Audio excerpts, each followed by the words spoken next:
know that the decision that we're going to take on the 23rd of June is not like a general election. And if we vote on the 23rd of June to come out of the EU, there will not be another opportunity in 5 years' time to have another vote to come back in. This is a once ever chance. That's why it has a real fundamental impact. This is a straight democratic decision, staying in or leaving, and no government can ignore that.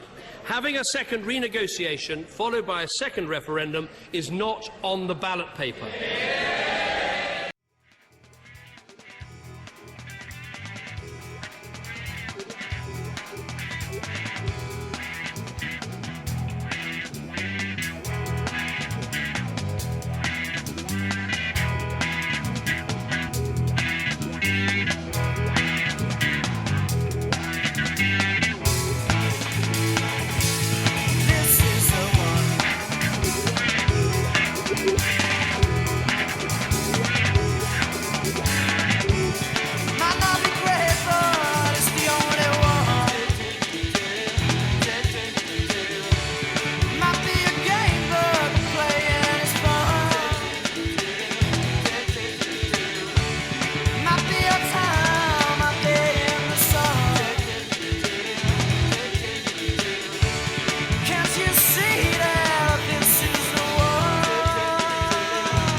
Hi there, students.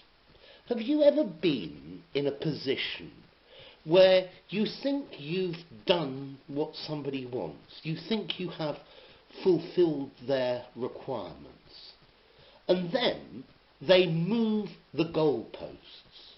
First up, I am delighted at long last to welcome the new MP for Richmond Park, Sarah Olney, to the show. Good morning, Sarah, and congratulations. Thank you very much. Good morning. Very nice to speak to you. We've been billing you all morning. We finally got you on. My first question, absolutely the most crucial question, when is the second by-election going to be held? The second by-election? Well, I mean, we don't really know whether voters really knew what they were voting for when they elected you. So shouldn't we have a second by-election? You want a second EU referendum, don't you? I was very clear in my campaign exactly what I was standing for, and the voters have returned me to Parliament with a very clear mandate. A clear mandate, but less than 50% of the people of Richmond voted for you. Are you sure you've got that mandate? Oh, well, I won the vote last night in the by-election, and we've overturned a huge Conservative majority here. You have, and yet you have questioned the EU referendum vote. You say that one of the biggest issues on which you stood, I mean, we thought Heathrow would be the big issue. There wasn't actually a single candidate who was campaigning for a third runway for Heathrow. So Heathrow became a dud issue in the election. It became all about Brexit. In what way have you got a mandate from the people of Richmond? If you don't have more than 50% of the vote on the EU referendum on June the 23rd was a much clearer mandate, wasn't it? Well, as I say, I campaigned on that issue in this by-election, and I won a clear majority of the votes last night. You absolutely did, but your margin of victory was only about the same as the margin of victory in the EU referendum, about 4.5%. In which case, again, should we not rerun the by-election to be clear? Well, we accept the result of the referendum. What we're saying is that we think there should be a further vote on the terms before we make a final decision to leave. Did your party leader, Tim Farron, did he mention that before? And did anyone else on the Remain campaign mention that before June the 23rd? Well, it's a development since the referendum. So we're allowed to change our policy after the referendum and then go back and revisit the referendum. Is that what we're doing?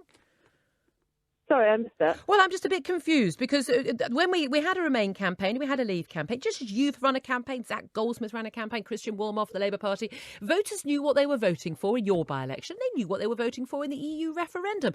Why do we think that one election should be rerun and one shouldn't? Well, in the referendum, it wasn't clear what people were voting for when they voted Leave. There wasn't a clear manifesto set out. There wasn't a clear manifesto set out for the terms of we voted for a departure but not a destination. There was no clear manifesto for what happened to, our membership of the single market or what. Yes, there was. The Remain campaign said we were going to leave the single market if we voted out. Yes, they did. They repeatedly, every single leading member of the Remain campaign said a vote to leave the EU was a vote to leave the single market. Nothing unclear about that at all. I'm really sorry, but Sarah only has to leave now. No, she doesn't. Sarah, if you want to be elected Member of Parliament, I think you should probably be able to answer some simple questions about your policy. Can you get Sarah back on the line, please? Sorry about that. We've waited an hour. I don't know who you are. We've waited an hour to have this interview. If she doesn't want to answer questions from a radio station, perhaps she's not fit to be an MP.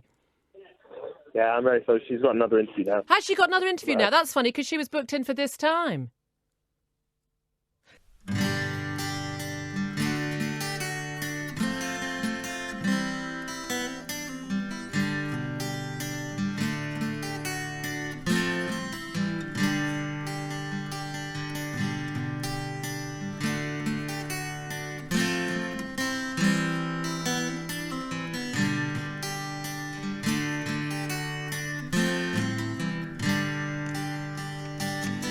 So I want to be the perfect one.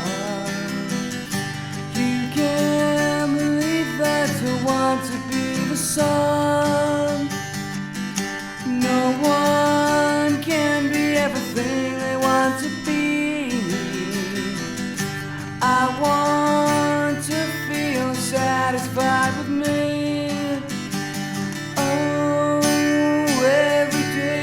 Something wrong inside.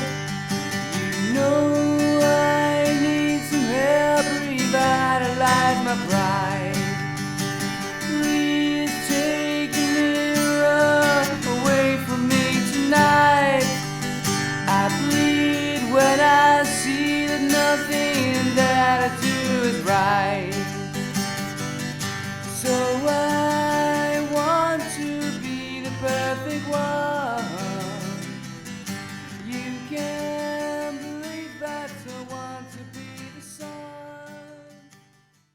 So we need to be able to have confidence that the public support the course of action that the government is taking. And I think the only way to gain that confidence is through having a people's vote on that Brexit deal with the option to stay in the EU. And if they voted again to leave, would you then endorse leaving the European Union? Well, I'm not going to change my view on what I think is right for our country. But would you support leaving the EU? It's a simple question. Well, would I support it? Would I be, positive about it?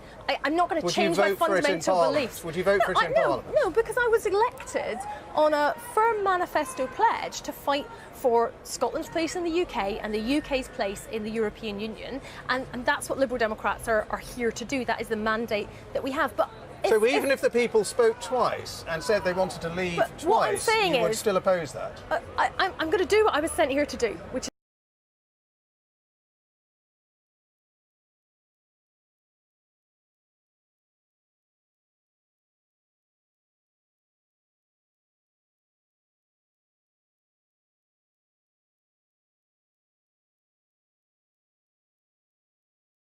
So that's the Liberal Democrats, folks.